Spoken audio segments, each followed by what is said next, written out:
Yasmat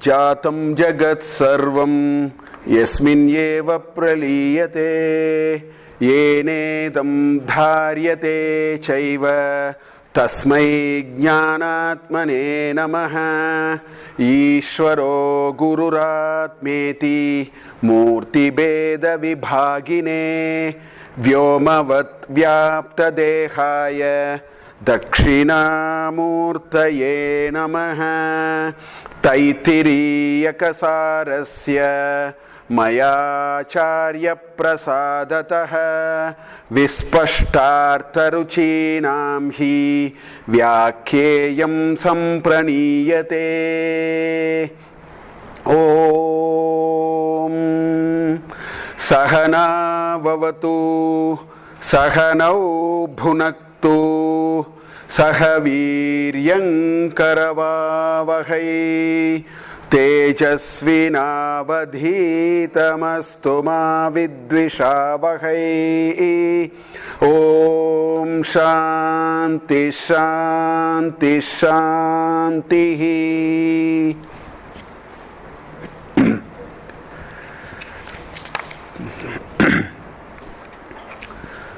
So, in the second chapter of Taittiriya Upanishad, the Upanishad first established the Satyam Jnanam Anantam.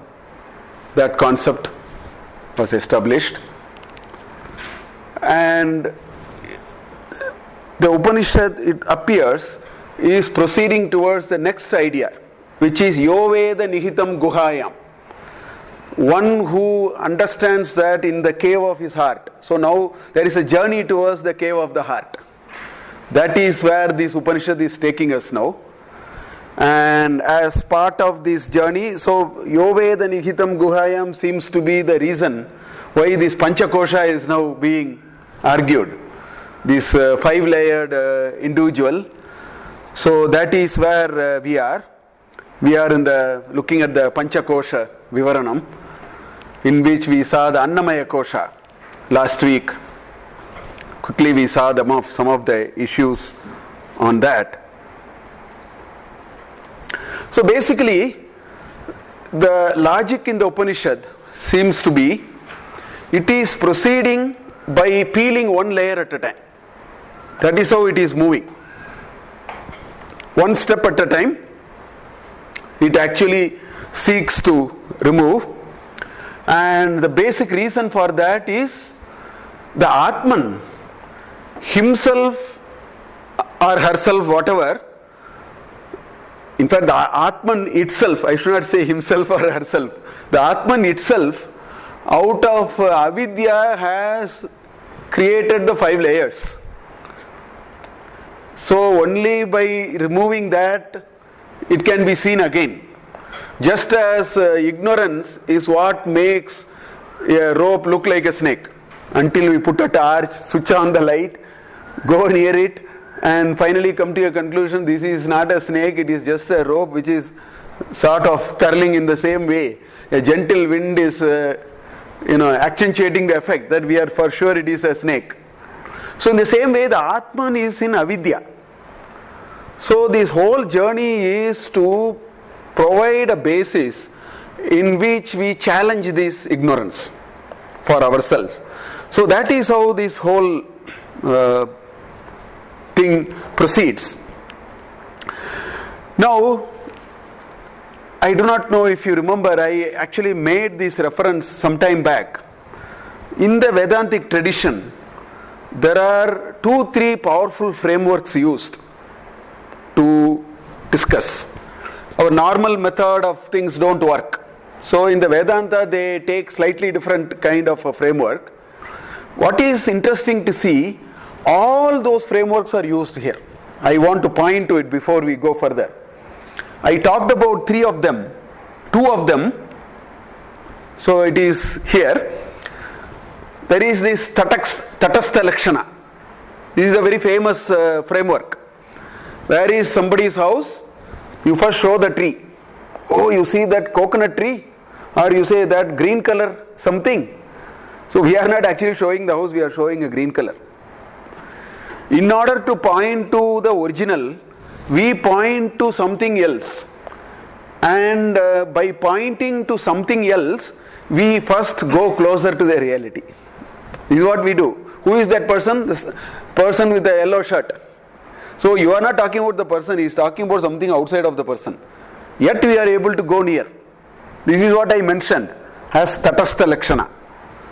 So here also it uses Tatastha Lakshana for this Nihitam Guhayam. For that concept, it is actually, the Upanishad is using the Tatastha Lakshana. Why? Because it is actually pointing to not the Brahman. It is pointing to the Kosha now. So it says, go near the, where is the pond? There is this tall palm tree or coconut tree. Below that is the pond. So you don't worry about the pond. You worry only about the coconut tree. You go to the coconut tree. Once you go to the coconut tree, almost we are near the pond. In the same way, instead of showing the ultimate principle, it is now showing a layer. So our sensible approach is not to worry about the ultimate. We should worry only about this layer now. See, if somebody says, where is the house? Go to that house where there is a green color door. We don't bother about the house, we bother about the green color door. First we want to get to the green color door. More or less we are near the house. We have to have the same principle here. The Upanishad is actually saying the same thing. So when it says Annamaya Kosha, let us not worry about Brahman and all that. They are all tall concepts. If it says Annamaya Kosha, let us see only Annamaya Kosha. Let's set the journey only on that. So Tatastha Lakshana is being used. This is one. The second which it uses, again this framework I talked about, Neti Vada, Na iti, na iti, na iti, not this, not this, not this. This is a prominent approach. See, if you want to understand very complex, easiest way to understand very complex is to say it is not this, it is not this, it is not this. You can eliminate. See, very complex things, if you go and ask an aircraft electronics engineer who does maintenance, he does only Neti Vada. All troubleshooting is only Neti Vada. They say this is not. So they chop off this possibility. Now let us look at this. Power is not working. First they check whether the plug point is correct. The plug point is correct, they say the problem is not. That is called Neti Vada. Na iti, na iti. This is not, this is not. Here also this Upanishad is using that framework only. Because now it is going to say the Brahman is not Annamaya. First, so it uses a very strange combination of Tatastha and Neti, both together. First it says, where is it? Go to that palm tree. Once you go to the palm tree, no, it is not palm tree. You see that the third house from the palm tree. From here you can't point the third house. Easiest to point to the mountain or the palm tree or something. So the Upanishad does the same thing. What it does is, first it says Annamaya. But the point is, we have to reach Annamaya. And we have to do something with Annamaya Kosha. That comes through the third framework. The third framework which it uses is again in the Vedantic tradition used. It's called Atma Anatma Vichara. We should be able to segregate Atma from Anatma. Unless we are able to segregate, then we are stuck in a certain thinking, stuck with a certain framework. So we have to also do that. All the three you will find in this Brahmanandavalli. So the Pancha Koshas, the logic of flow of Annamaya Kosha to Pranamaya Kosha to Manonmaya Kosha to Vijnanamaya Kosha to Anandamaya Kosha uses all the three. It says go to the first layer, Tatastha. Then say Neti, Naiti, Naiti. How do you say that? For that you use Atma Anatma Vichara. So the third part I have not introduced. First two I talked about. Therefore let me introduce how do we look at the Atma Anatma Vichara. There are 12 ways to identify an Anatma from an Atma. The straight 12 methods, and we are aware of it. Once we see it, we'll see Vedanta is actually common sense. It's all intuition. We are only little bit connecting to it. There is absolutely nothing which nobody knows in Vedanta. We are only trying to connect it at the right perspective. So let's see what is this Atma Anatma Vichara. Because with this now we can get into Annamaya Kosha and see can we step out of it. Only then Pranamaya will come. Unless we go through this process, it is not going to work. So there are 12 ways to identify Anatma. How do you segregate Atma from Anatma? That's a question. So the 12 ways are as follows. All these are properties of Anatman, not Atman. First of all, it is gross. Even a certain amount of subtlety is also a certain amount of grossness. So it's only a matter of... So mind is also gross because we are able to feel it. Anything you can feel and sense is gross. The resolution is thinner. That is all. So the first property of an Anatman is it is gross. Right? And the second is it is possessed. It is not the possessor. It is what is possessed.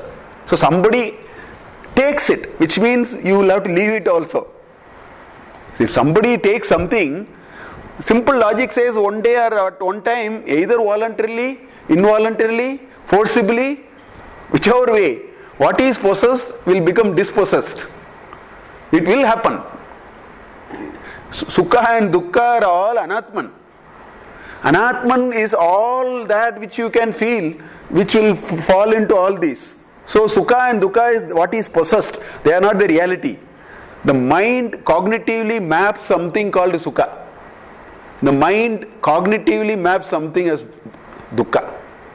It's all mind's work. That is why, a kilogram of sweet is Sukha for somebody and Dukkha for somebody. Because either he is diabetic or he doesn't like, so it is Dukkha. For the other person it is Sukha. So it is not there. It is inside. So it is possessed. So the second property to identify Anatman is, if we possess anything, that is Anatman. Which means all the wealth, name, title, ego, position, power, fame, riches, relatives, friends, relationship, you name anything, all that we are possessed are Anatman. One day, it will just have to be given up, either forcibly, voluntarily, involuntarily, whatever. That is the second property. Third property is it is made up of parts. Many a times it is made up of parts. Sukha is also made up of parts. In a way, if you think about it, there are a few events and few emotions which convert itself and presents to you as Sukha or Dukkha. So things which are, moment it is made of parts, your Satyam Jnanam Anantam will be violated. Because anything in parts is not Ananta, it is Anta. So therefore it cannot be Atman. It is Anatman. It is compacted of gunas. I should not say only gunas. It is Nama Rupa Guna. It has all these properties. Clay has no Nama and Rupa. The moment you make a part out of it, it has a Nama and Rupa. It has a certain meaning. The Mahakasha has no meaning. But this Gadakasha has a meaning called classroom. Because you have constrained it with some Nama and Rupa and Guna. These have certain properties. A kitchen has a certain property, a bathroom has a certain property, a restroom has a certain property, a classroom has a certain property, a temple, Garbhagraha has a certain property. So all those are in the domain because they are all will get into this. Anything which is upadhi, which is constrained, it is impure. It is impure because it can be tainted, it can be destroyed, it can be put into a certain kind of a thing because we are attaching certain material aspects to it. So there is a possibility of impurity to that. It can be impure. It doesn't exist in all three periods of time and is subjected to modifications. Everything. All that we have said, Sukha, Dukkha, friends, relatives, name, position, ego, everything, they all change. Body, my mood, my strength, you name anything. That is not Kalatita, Gunatita Vishaya. They are not Kalatita, they are not Gunatita also. So they are constrained by space, time and all that, so it is subject to modifications. That's why I was mentioning the German saying, nobody can cross the same river twice. Simple idea is, if you cross, moment you cross again, the water is different now. Everything has changed. That's the meaning of that statement. So things are subjected to time, space and all that. It is delimited by space, time and object. Anything which is delimited by time, space and object is Anatman. So you think about everything in your life, a vast majority of them will fit into this. It is limited by time, knowledge is limited by time. The apara vidya, the knowledge that we are all talking about the world outside and all those, are subjected by time, space and objects. It all depends on who teaches you and who learns. There are so many variables involved even in the small knowledge that we are talking about. So all of them are embodiments of Anatman. It is seen and later not seen, which means it can disappear. Abhyaktani cha bhutani madhyavyaktyani bharata is what he says in Bhagavad Gita. He says it will manifest, it will go unmanifest. Again it can manifest, it can go unmanifest. Everything. It is not only people. 10 years back everybody said coconut oil is good. It also come manifest and unmanifest. Then suddenly they say coconut oil is not good. 10 years later another research says coconut oil is good. So it is not just people and objects. Even ideas are Anatman. Because they also fit into all these kinds of descriptions. Paravidya is not like that. Aparavidya, all these are called Aparavidya. These are all lower level knowledge, which is subject to which are all embodiments of so-called Anatman. Right? It is produced. It is not a karana, it is a karya. It is not a clay. It is a pot, or it is a teacup, or it is a, some nice terracotta that you made. That is subjected to all these. You can destroy the pot. You cannot destroy the clayness. Clayness cannot be destroyed. Potness can be destroyed. Cupness can be destroyed now. You can destroy it, put it in water, but then the clay will remain. It will not go. So all that which has come out of karana into karya, they are all Anatman. The karana alone is Atman, because that is unchanging. In the limited example, clay itself is a karya of some other karana, which we just now saw, how the whole universe started and so on. In that limited example, gold is a karana, ornament is a karya. You can take the ornament out of the gold. You cannot take the gold out of the ornament. If you take gold out of the ornament does not exist anymore. You cannot take the thread out of the shirt. You can take the shirt out of the thread, because you can pull all the thread and then the shirt is gone. So you can take the shirt out of the thread. You cannot take the thread out of the shirt. If you take it, the shirt loses its name and form. So shirt is an Anatman. In that definition, in that narrow sense of the term. All karanas are, effect is an Anatman, cause is potentially an Atman. It is known. It is not the knower. It is not the jnata. It is the jnaya. That which is known, it is not the knower. The knower is unchanging. The known can be changing from time to time and so on. So it is known, not the knower.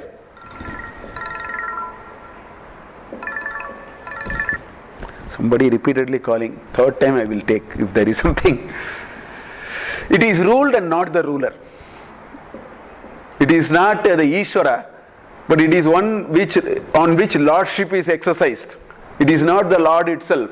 Lordship is exercised on it. All worldly objects are like that. So they are all Anatman, and it is dependent. It is not independent. There is some sense of dependency. This body's working depends on the prana. That's the next kosha which we have to see. If the prana is not there, the body has to be disposed very fast, otherwise it will start smelling. Quickly you have to dispose. It will be a problem. So this is dependent, contingent on something. Something is contingent on something. So all these are layers of Anatma now. So that is what it is. So there are some properties which distinguish an Atman from an Anatman. So what this Upanishad is doing in this Brahmanandavalli it introduces a kosha first, using the governing principle of tatastha. It wants to show that ultimate Brahman, but it wants to point to something. It says, then it says that you now do the neti. You come to a conclusion that it is not the Brahman.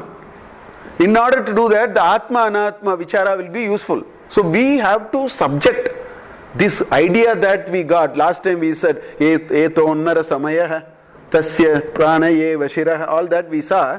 We will have to subject it to Atma Anatma Vichara and then come to a conclusion of whether it is Atman or Anatman. That is a homework the Shruti, the Upanishad has left to us. It has not said it anywhere. It is a homework left to us. Unless we do the homework, we can't go to the next step.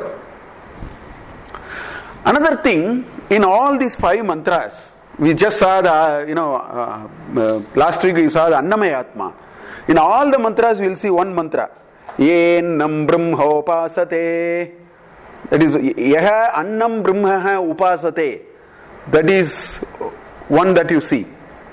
The second thing that you will see in all the mantras is, in this mantra we saw Tasya Prana Eva Shiraha. But before that, let me just finish this. Tattva Bodha, there is a nice definition on what is an Annamaya. It summarizes all the Shruti said beautifully in 2 lines. So the question is, Annamaya kaha? What is this Annamaya that we talked about?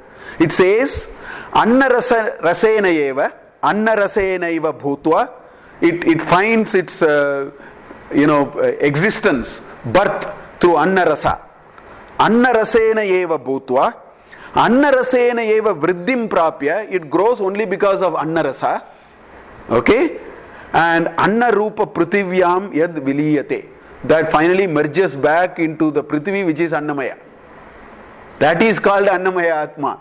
This is all the Shruti was telling. The Upanishad was saying the same thing. It is summarized in 2 lines. It says, Anna raseneva bhutva, Anna raseneva vriddhim prapya, Anna rupa prithvivyam yad viliyate, tat Annamaya Kosha, stula shariram, the grass body. So the Tatastha can point to something which is very easy first. So it is just saying this is the Brahman. First layer we have saw that. Now in all the mantras you will see this. What you will see is, here it is, Tasya idame vashiraha, Ayam dakshinaf pakshaha, Ayam uttaraf pakshaha, Ayamatma idam pucham pratishta. The same structure you will see in all the 5 mantras, all the 5 koshas. So what Upanishad does, very characteristic of traditional Indian wisdom, it takes a metaphor always. It tries to explain something with a metaphor. So the metaphor it has taken is what is called a Garuda Chit. The sacrificial rite is done in a certain bird form. It's called Garuda Chit. If you go and see the altar, it will be like this. I have seen on Aptaryama Soma Yajna, I went near Thrissur and I saw. So it's a Garuda Chit, it's a flying eagle. So this has taken a metaphor like that. So that is where it is trying to, it is just a metaphor for us to remember. To do upasana, sometimes it is better to, keep, that's why, India you need for upasana of India you need a national flag. That is the reference for India. The moment you see that, India comes to our mind. In the same way, it wants to give a metaphor for upasana, because Yennam Brahma upasate, Yaha Annam Brahma iti upasanam karoti. So this is the metaphor. So it says prana eva shiraha. That is in the next. It says, because it is a grass body, it is pointing to the body itself. So in the first layer, it is the grass body. So that's why it is pointing to it. Is the head is the head. It's much easy to say in the first layer. That's why it says tasya idameva shiraha, just pointing to the head and says this is the head. Okay, and it shows the right limbs and says that is the dakshina paksha. It shows the left limbs and says this is the uttara paksha. Okay, then it shows that portion between the neck and the navel. That is called the body, and this upper portion is called the head. So Shiraha, Idameva Shiraha, Prano, so all that it says, I am Atma, Idam Pucham Pratishta, the lower trunk is the support. See, in a bird, that's the sort of the tail, kind of a thing. If you rotate it at 90 degrees, this is what you get. Correct? So this structure you will see throughout, in all the 5 koshas. It is just a metaphor for us to grasp the idea and fix our mind. So that is why it is being done. So the question is, Yaha Annam Brahma Upasate. What does it mean? So it means, first of all, it means that somebody must have to we have to deeply contemplate on what this Upanishad is saying. It is saying, this world is nothing but Annam. Right? The Prithvi is nothing but Annam. Out of Annam we came, and then out through Annam we grew, and then we went back into Annam. It actually consumed you. It went back. So all that it said. So if we deeply contemplate, what does that mean? This is a question that we need to ask. Is it just a set of sentences which we need to make a little logical sense of what is being told? That is much easier. We have already done it. It's a simple translation which we have seen. Deep contemplation means use the Atma Anatma Vichara. What is being told here, and that we will have to, what does it really mean? First of all, the universe, this food, it says the whole world is food. Out of the food you came, and through the food you grew, and into the food you went back. So now what it means is, it is like saying, out of this whole world of clay came a lot of items made of clay, and it it had its own name and shape, and then the day we decided to break it, we broke all of them, it became clay again. That is being told here in some way, metaphorically, that is being told. So what it is saying is that this body that about which we are so much concerned and so much we are actually talking about is only a karya. It's not the karana. It is an effect. It is an effect of a larger principle called food. Out of the food it came, and one day it went back into the food. In fact, Parsis literally show it. That's why they throw the body in the great tower. It's eaten away, literally. While we do it indirectly, we either bury it or we cremate it and we consume it back. The 5 elements are consumed back in. So our culture, different culture brought this idea differently. The point is, this grass body. So our ancient Indian wisdom had 3 major. If somebody deeply contemplate on this Annamaya Atma, 3 things will come. The 3 things are, I am not the body. This idea we have to get. I am not the body. Now, how do we know we get this? The shining example was Ramana Maharishi. When he had sarcoma and he had to be operated on for that cancer, he said, I am not the body. No anesthesia, you do whatever you want to do. He said, you do what? I don't know how we can go to that level. A small scratch, we feel very much we attach ourselves to it. So see, the ground to cover is what I am saying. He said, you do the surgery, I am not the body. He was able to actually, Ramakrishna Paramahamsa was like that. All these great sons were like that. They could demonstrate that they meant what they said. So 3 things will come if you do deep contemplation of this Annamaya Atma that is being talked about. I am not the body. That is the first thing. That will take a long journey for us to get there. Because for us, I am the body. So much so that we need to nourish it, keep it look good. So many problems are there. The whole industry is working. Multi-trillion-dollar industry is working for I am the body. But the point is, I am not the body. Second is, the body is not mine. That will come because it will tell us, the body is not mine. It is manufactured from a larger repository called food. Food brought it, the food took it away and gone. So I am not the body is one idea. The body is not mine is the second idea. The third idea is body is not for me. Paropakara idam shariram. The body is not for me. So there are 3 dimensions of body. Body consciousness, we have to get into 3 dimensions. I am not the body. The body is not mine, the body is not for me. So this deep contemplation has to happen. Because it says, Akashad Vayuhu Vayor Agnihi Agnerapah Ava Prithvivyam Oshadeyah Oshadibhyonnam Annat Purushah. So this train is a very long train. This body did not come just like that. Akashad Vayuhu Vayor Agni Agnerapah Abhyah Prithvivyam Oshadeyah Oshadibhyonnam Annat Purushah. This is what the Upanishad is saying. It's a very long train to take charge of ownership. You are some 7th or 8th in the line of manufacturing, that you claim the entire ownership for it. That is what the Shruti is telling. So if we do contemplate very, very strongly, deeply, repeatedly on these for a long, long time, some of these will happen. First of all, we will know Annam is the Karanam. The word Annam does not mean food. Although in common parlance we use, in the context of the Shruti, see, Annam comes from the Sanskrit dhatu Ada Bhakshane. Atti is the word, present tense. He eats is Saha Atti. Ada Bhakshane is the root.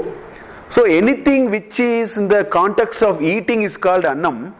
Now the Shruti is saying, you are eating the food is eating you. That's what we saw last class. You are eating the food finally eat you. So it is a primordial source from which all these came. The so-called body came. So it is the Karanam. Annam is the Karanam. Annamaya is the Karya. Out of that you created a gross body through the father and the mother. They also ate the food, got that vitality. They planted the seed and then you fed Annam to it, and then the fetus grew. All that happened with food only. So it is talking only about the outer layer. It says the outer layer is not yours. It came from a repository of food which Brahman created, and whether you like it or not, it is going back to the same repository. You have no choice. Don't try to keep the body. Dispose it as soon as you can. So nobody has any possibility there. That is what this Upanishad, this Anuvaka is telling us. That Annam is the Karanam, Annamaya, which is the first layer, is Karya. Now, why do we have to think about it? The more and more we contemplate on it, we will not do udasina of this body. Deho devale proktaha. This is the embodiment. We will keep it with whatever attention minimum we need to do. We will not jump up and down on it. If something happens, we have the wisdom to understand there is a larger picture behind all this. Deha abhimana will come down. Death will not become an issue, because death is just this food says, now I am taking it back. I gave you. It is lease. It is a 99-year lease, or a 60-year lease, or a 50-year lease. For some people it is a 30-year lease, 15-year lease, whatever. It is a lease. Death becomes a lease agreement is over, it is taking back. We will be able to understand these ideas very well. We will be able to come to terms with this reality. Now, long contemplation, if we do like this, then Deha Abhimana will come. That's why in chapter 12 of Bhagavad Gita, Arjuna asked, should I do Saguna Upasana or Nirguna Upasana? That was a question. It's beautiful. There is a 4th shloka in chapter 12. He says, Kleshaha adhikataraha tesham. Klesho dikataras tesham. Avyakta sakta chetasam. Avyakta bihi kadhir dukkam. Dehavat bihi ajayate. If you are very body minded, very conscious of body, this nirguna and all, that path is very, very difficult for you. Krishna is saying. Kleshaha adhikataraha tesham. For such people, for which kind of people? Dehavadbihi ajayate. Those who are little body conscious. So this body consciousness has to come down. Otherwise this journey will not happen. In other words, we will be stuck for janmas and janmas in Annamaya Kosha. So no point in going to the next. We have to contemplate, bring it to its limit. Say it is something the nature has given. It is a lease given to me as a lease lessee. I will have to use it. Lessor will take it. Put that approach to this body. So the whole idea of medicine, reimbursement, everything will come in place now. In context now. I mean, we will take it the way it has to take. We will not do udasina, but we will have a lot of realism in understanding the larger picture of life. So that is all what will happen. Anna and Annamaya. It is Pancha Bhautikam. It's manufactured from 5 elementals. And then it will go back. Then why this Hawk in the population growth and all? just goes. Without any control also it goes. Because it has to go with the Prithvi and come back from Prithvi. Yes. So even the population is also like that. Yes, these are all, sir, I think we may bring our population economies, we can do family control, all that we can do. I see it, this world with all its 6 trillion different creatures that we see, is a grand yajna. So it just goes. Yeah, I think we play our role and go. Control over it, right? We keep doing it. It's a nice profession to do. I think we can play our part as an individual, as a unit of analysis. We can play our part and play our role and go. If there is something has to be done, we do it and go. We become part of this complex structure in a way we are ordained, and that's the position we can take. Trying to put a hand and trying to fix it, Americans are very good in it. They control the population of deer in their forest. So in New Hampshire and Vermont forest, they issue deer licenses, shooting licenses, because they somehow want to control nature. They say so many 95,000 deer, so they issue shooting licenses, all these kinds of things. I see New England, I see that happening. They have a preoccupation thinking they can, In fact, I saw a very nice YouTube video, how wolves chain the course of the river. It's a beautiful video. Man thinks he knows how to, fix this. It's so complicated. So there is a nice, you see that, you just type this and see. It's a wonderful video. Yeah. Yellowstone National Park. They did all these calculations. They found that things are gone out of their hands. They just left a few wolves in that place. The river changed the course. Now that is because of so many things that happened. It's a small video, 6-minute video or 8-minute video, but it gives you enough imagination. How wolves change the course of the river, you just type and see. Nature and this Prakriti is so grand, sir. Let's play our role as a unit, as an individual unit of analysis, we'll contemplate this. But we'll do the yajna and go. That's 2 levels we have to operate. So all these are transformations. All these have originated from the Brahman alone. Akashat, Vayu, that's why Shruti started there. It showed a 7-step process before you came. So you are not even creator.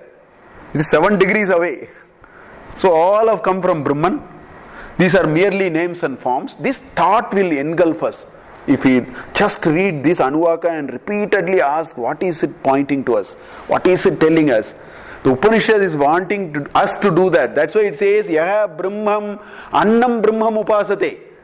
You contemplate Annam as Brahman. And what is the benefit of that? We will become immortal. Immortality is not living long. Immortality is taking death out of our equation. Taking death out of our equation is true immortality. Not what they show in movies, somebody is there for long years, the bird is a little longer, and then all that, they dramatize it in a particular way. Immortality, how did, Parikshit got immortality in 7 days? Because he won over the notion of death. So the body fell, but Parikshit is not dead. Body only fell, because he has contemplated perhaps deeply on this idea. So that is the notion that we will get. Death and all will not suffer us anymore. The Deha Abhimana will go. Little bit we know to put correct things in perspective in terms of our people around us. Putra Dara Grihadishu, we'll have our own understanding of what it is. That's what the Upanishad is asking us to do. Objective thinking, repeated contemplation is what is intended by saying Ye Annam Brahma Upasate. So, if people do that upasana, Ennam Brahma Upasate, if somebody could take long years and repeatedly think about this concept, and then they internalize these insights. And what are those insights? This Annamaya Atma that we found is only a karyam, not a karanam. It is something manufactured in between, an intermediary of something. It is only Nama Rupa. Because we have our own password, I have PAN card, everything is Nama Rupa. We have a tag to keep Aadhaar card, everything. So these are all Nama Rupas for this body. And it is Anatman. It is Anatma. All those 12, if you inquire deeply, you will see most of them apply to the body. Most of it, almost all of them will apply to the body. If somebody mastered that, mastered in the sense, internalized to the extent Ramana Maharishi demonstrated, See, the proof of the pudding is eating. We should be able to demonstrate it. It is not learning 300 pages about what is sugar. It is taking a spoon of sugar and putting it onto our mouth. Only then we know what is sugar. I mean, you can read its crystal, chemical properties, physical properties, its weight per kilogram, number of crystals per kilogram, all that thoroughly we can read. No anubhava, no anubhuti. The anubhuti comes when we are able to take a pinch of sugar and put into it. Tomorrow when you say sugar, I know what it is. Until if I keep on reading sugar, it is a very dry idea for me. It's a knowledge, not anubhuti. So this Annamaya Atma is an Anatman, must be an anubhuti, not a knowledge. We have to deeply internalize that concept. If we are able to do it, then the Shruti says, I will change the context now. I will change the terminology now. The Annamaya Atma will become now Annamaya Kosha. I will, because you only told me it is Anatman. So I will agree with you now. You said it is an Anatman. So I will now make it as an inert layer. It's a Kosha now. So I drop it off. I will just drop it off and then move on. But it wants us to go in that journey. These are all implied in that one paragraph when we simply say that. These are all implied in Yenam Brahma Upasate. There is this shloka. I will take this. There is somebody trying to call me. I don't know, fourth time or fifth time. Must be something. Hello? Hello? Yes, I am in a class. Can I talk to you later? Call me after 1 hour. Some people are so this thing that they want to call. Okay. So, I am reminded of this Chandogya Upanishad. The last section is this story. In Chandogya Upanishad, the last section is this story. What happened? These amongst the Devas, they all wanted to know what is this Brahman. What is this Brahman they wanted to know. Asuras, they also wanted to know what is this Brahman. There is so much talk about this Brahman. We want to know what it is. So both of them, so amongst the Devas, Indra came. Among the Asuras, Virochana came. He was the king of the Asuras. Both of them went to Brihaspati. They went to Prajapati. Samitapanaya. There is a protocol. If you want to truly learn, you have to take some Samit and go to the Guru. So Prajapati asked them to stay there for 32 years. So they were under study for 32 years. Both of them were there in the hermitage for 32 years. After 32 years, so these people have been repeatedly asking what is Brahman. Prajapati says, wait. The day will come when I will tell you what is Brahman. So after 32 years, one day he calls both of them and says, tomorrow you come, I will tell you what is Brahman. I will show you Brahman. You have been patiently waiting for 32 years. I will show you what is Brahman. Come tomorrow. But what you should do is, you should come in your best way possible. Properly dress up, and what is the best way you can come, you should come. So both of them come tomorrow, the next day, Virochana and Indra. So Prajapati takes them to a sheet of water, and then he says, see here, this is Brahman. You can see there, that is Brahman. I have now finally told you what is Brahman. See there, that is Brahman. So both of them look at their reflection. So they look so beautiful, well appointed, nicely dressed with all ornaments and scent, whatever you want, well appointed. So both of them, the Prajapati said, I have now shown you Brahman. Over, study is over, you can go. So both of them go. This Virochana is completely happy, he understood what is Brahman. Indra was also happy. But after he went, Indra must have done this upasana. He would have found all elements of Anatman in the body. Because it shrinks, it drops, it loses its vitality, so many things happen. So what happened was, Indra came back. Indra came back and said, sir, what you are saying, I am not happy. So Prajapati said, what is the issue? And Indra said, you showed this is Brahman, but it is a bundle of conflict for me. Bala, you may want to leave. time is there? Can go. So, Indra said, no, I am not happy. It doesn't meet my eye. So Prajapati said, stay here for another 32 years. So 3 times he stayed. 32, 32, 32, 96 years. Then lastly he asked him to stay for 5 years. So 101 years he stayed. And then he got his final, this thing, Upadesha. Whereas Virochana was happy. He thought body is Brahman. So he went and he told Asuras, no, I think the ultimate salvation in life is to take care of our body, because body is Brahman. So it all depends on how far we are able to travel in this. If we are like Virochanas, we have to get stuck with Annamaya. Annamaya will be an Atma, it will never be a Kosha. If Annamaya has to become a Kosha, we have to come to a stage where we understand its true value and understand it is an element of Anatman. So these are all implied in that one sentence. Yennam brahmopasate. Assuming we are able to do it, then the Shruti will take us to the next. Now it says, now it will peel this layer. Now your search for Atman has not stopped. You have now come to a conclusion, this body is not the Atman. Now I will take you to the next. So this is how the Shruti actually travels. So comes the next.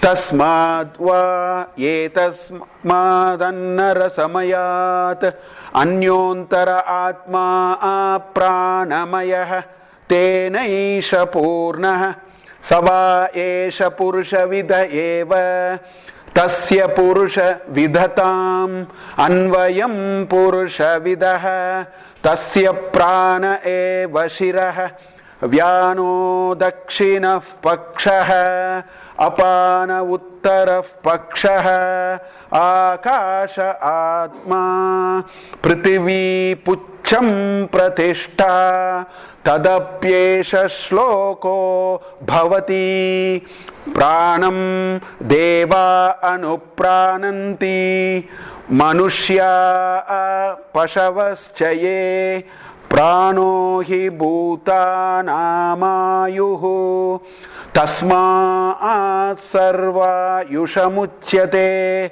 sarvamevata ayuryanti ye pranam brahmopasate prano hi bhutanaamayuhu tasmaat sarva yushamuchyate iti.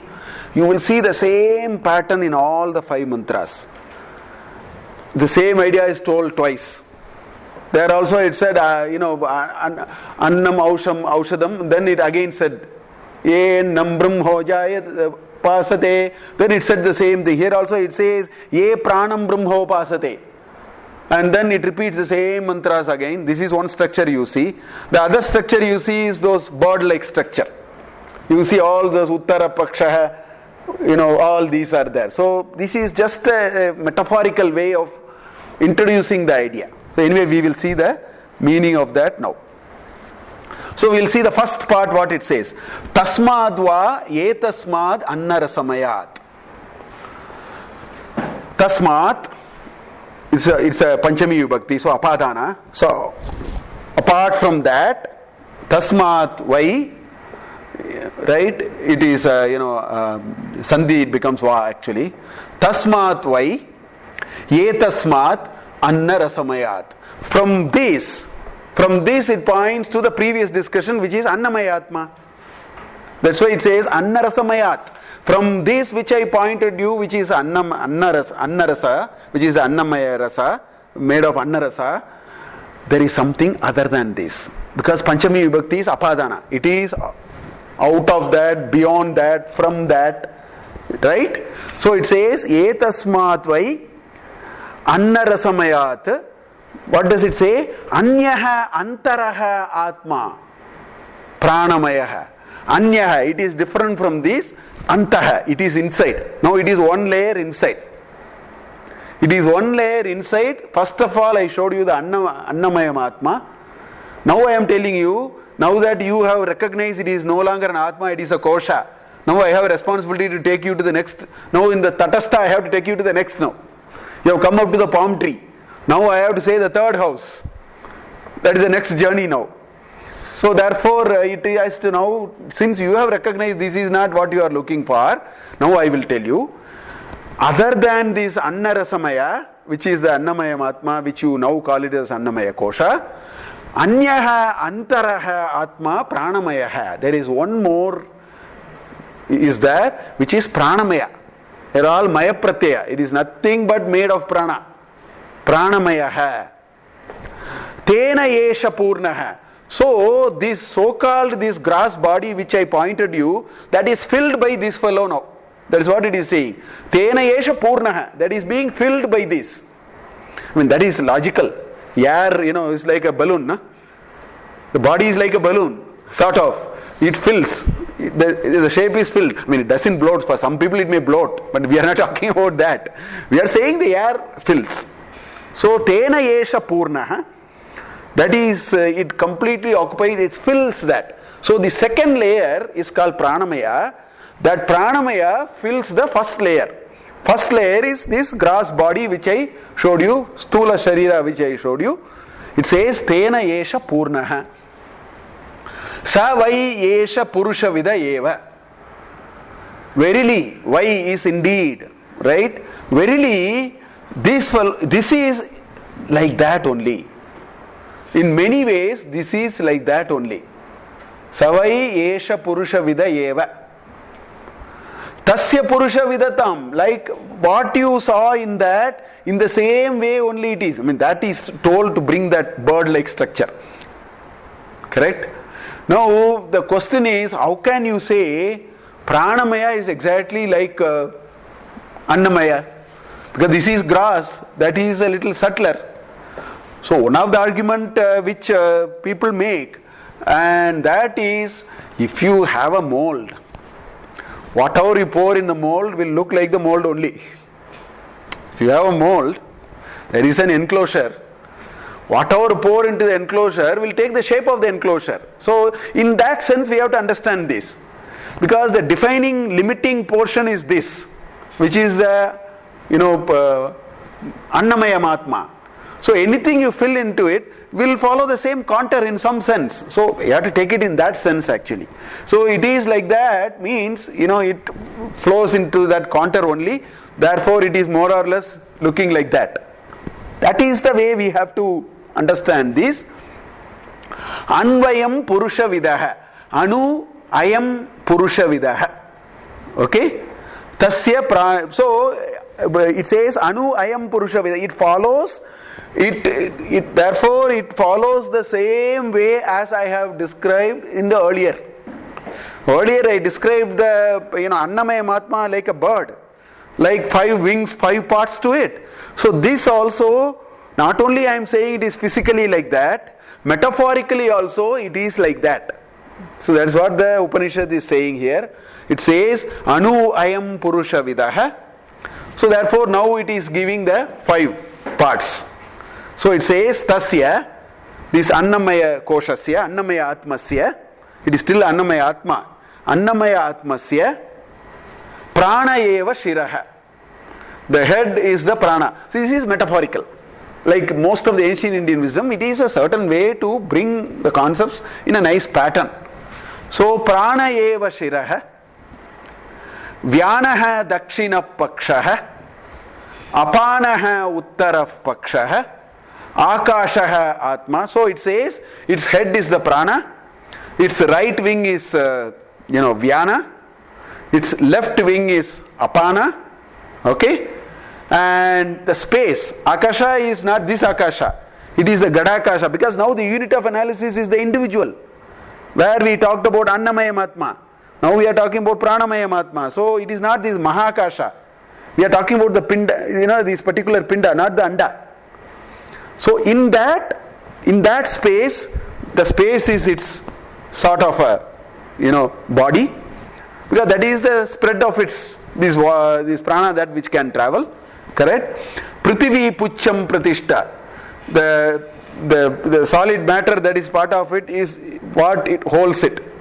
That is the stability, it provides stability for that. It's a metaphorical description of the sacrificial bird that we saw. We will see it in all the 5 mantras. So that's what it says. Tadapi, also this, Yeshaha Shlokaha Bhavati. That Rig Veda is quoted. The shloka here refers to the same thing happened in Annamaya Mahatma also. It quoted from the Rig Veda and ended with iti. Iti is the end of the quote. So here also you will see a set of mantras with iti. That's where it ends. The quote ends. The quote starts here. Tadapi eshaha shlokaha bhavati. That's what it says. Now this Prashna Upanishad is actually 6 questions. Pipalada is the Guru. Kabandi, Katyayana, all those, there are 6 of them who go to the Guru and then Samitapanaya. So they ask 6 questions. And the whole Upanishad is 6 questions for which 6 answers. So first question is about Rai and Prana, the matter and energy.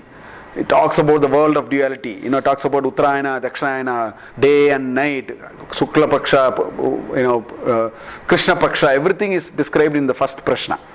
That's the question. So then is a second question on something, who is creating it, where is it coming and going, and so on. The third Prashna is about Prana in Prashna Upanishad. So in order to read it, it is better to read the third chapter of Prashna Upanishad. Because it gives us, these Upanishads are all related to one another. So we will be able to consolidate, understand, because they are all, last time also I showed different Upanishads to Satyam Jnanam Anantam. I brought all these different references. Because that way we will be able to understand it better.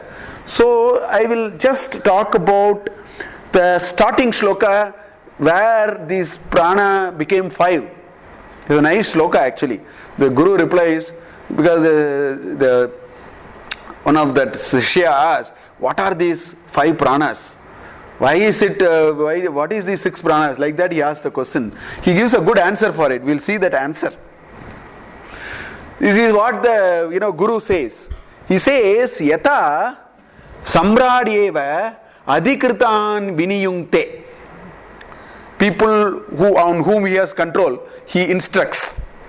Adhikritan viniyungte. Who? Samrat, the king, the Samrat. The Samrat instructs his subordinates, or a CEO instructs his managers. Correct? All these are equivalent. And what? Etan graman aditishta swameva eshaha pranaha itaran pranan prutak eva sannidatte. As though the king told all these people, you all sit in your respective villages. You sit in your villages and administer. This is called, delegation and decentralization. This management principle I always quote only from 3rd chapter of Prashna Upanishad. When I was a student of management, in my book Kuhn O'Donnell and all that kind of books we read, we were all told the earliest principles of delegation and decentralization were in Roman Catholic Church and all that I have read. And at that time I didn't know this. I tell you, it very nicely says one person cannot handle. Now you have to decentralize and delegate. So that's what he is saying here. He is saying the king cannot administer the whole country. He will put grama adhikaris. He will put people in place and say, you go, and then independently. In the same way, the prana created 5 versions of it. Prutak, pranan prutak eva sannidatte. It looks as though the prana created 5 more subordinates and instructed them do a few things. Because I can't be doing everything. Now that's where the 5 pranas come. Now if you look at actually everything about management, everything you can read from Vedanta also. For example, these 5 pranas are great principles for running any organization for me. For example, this apana is the excretory system. To me, that is the equivalent of the innovation, that is only when you push off things, new things will come. New things comes only when you dispose of things. If you don't dispose of things, and there is one Upanishad in which all these are there. Everybody said who is greater. Then finally, there are some nice discussions coming there. So this system is very important. So that is called apana. The apana is the waste management system. or a system which constantly throws unnecessary things. So that creates a context for this, the sense of newness that we have eternally until the prana. All these are only as long as prana is there, of course. These are all only when the prana is there. So the first thing is the excretory system. It's called apana. Okay, which is to me is a very important requirement. When I was the dean of this institute, first thing what I did was I went to all these departments. Well, I knew I was here for too long. By then I was already 20 years or so. So I knew some of the things. So all that I did, one simple thing I did. I told I'll visit all your departments. They were all very happy, dean and all that. I went and told them that I know from the day IAM has been operating, you are keeping your files. I'll come exactly 1 month later. I want all of, except for the last 10 years, everything must be thrown. I just gave an instruction like that. We had 4 truckloads of material, which we donated to Samarthanam. I said we will not sell it. I called Samarthanam and then they made some 1 lakh rupee or something like that. So it's very important. We should have apana also in organizations. We have to clean up. Cleaning up is very, very important. That is apana. Then you have what is called samana, which is called the digestive system. To me, this is called the powerhouse. This is the powerhouse. Every organization requires a powerhouse, which is, they may be manufacturing something which is the key thing, or if it is, that's a key value adding which creates value. So this samana is where the Vaishwanara, Aham Vaishwanaro Bhutva Praninam Deham Ashritaha Pranapana Samokritva Pachamanyam Pachamyannam Chaturvidam is said in chapter 15 of Bhagavad Gita. So this is what I call it as the powerhouse, and that is done by the Samana Vayu. It creates, sorts out everything and then takes the power, then leaves the balance to the apana and says, right? Now this Vyana is what is called as logistics. The power is generated in one place. It has to be communicated throughout. And the description in Pranamaya Upanishad is so beautiful. Hridi eva asya. That the description is, everything starts from here. Shatam, it says, Nadi Ekashatam. There are 101 main pipes. All these are described in Pranamaya Upanishad about Vyana. There are 101 main pipes. Out of the 101 main pipes, it says there are 72,000 branches.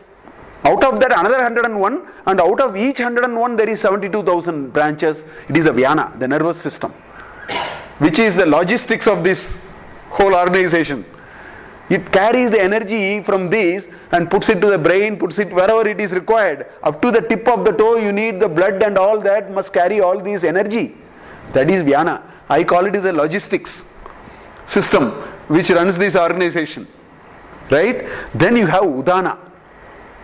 Okay? Prana, Vyana, Udana, Samana. So the last one is Udana. Udana is what is called the emergency control system. It works at 2 ways. Ut means to up. Ut basically means up. So Udana plays 2 roles. It plays 2 roles. One role it plays is when we are all living. And you know what it does? It is actually this is like the vigilance kind of, it's a vigilance system actually for the whole thing. If you take a small little hair into your tongue, it will keep on, you can't keep quiet, it's a micron thickness. You will have to get it out somehow. You try to do it, I'll put your hand, take it out. If not possible, you goggle, something we do, that's because of Udana Vayu. Udana Vayu is the emergency control system. It will not allow foreign bodies. Let's say if you take a little food is poison, the Udana Vayu will work. What it will do? It will throw it. It will vomit. Or if it pass through, it will purge through the larger intestine. If both are not possible, it will mount antibodies called fever. This is what it does. If the poison food is still with you, it will show up immediately. You will go to the doctor. You will get admitted. Fever, high fever. These are all done by Udana at a transactional level. But Udana does very strategic role. That is what Pranamaya Upanishad talks in great detail. Udana, what it does is, when the prana says, I want to get out of this body, somebody must lead it out. Packing and forwarding, winding up. That is done by Udana. That's why it goes up. That's why it's called Udana Vayu. It goes up. So the prana, see, CEO, when Indra Gandhi, what she did? When Sanjay Gandhi died, I am told, I don't know whether it is right or wrong, she immediately went there because Indra Gandhi, some of the things were with him. The CEO should not give everything to himself. It's a good practice, you should appoint somebody and say, in emergency, you have to rescue me now. If I am in trouble, you have to rescue. So prana has created a part of it called Udana. It tells, transactionally you do whatever you want to do, but your job is to rescue me finally. You have to rescue me out. That is the job which Udana does. That is the Udana system. So this Shruti talks about 3 out of those 5, which is what we see here. We will continue in the next class. Already 7:05. We will stop here. We will continue in the next class.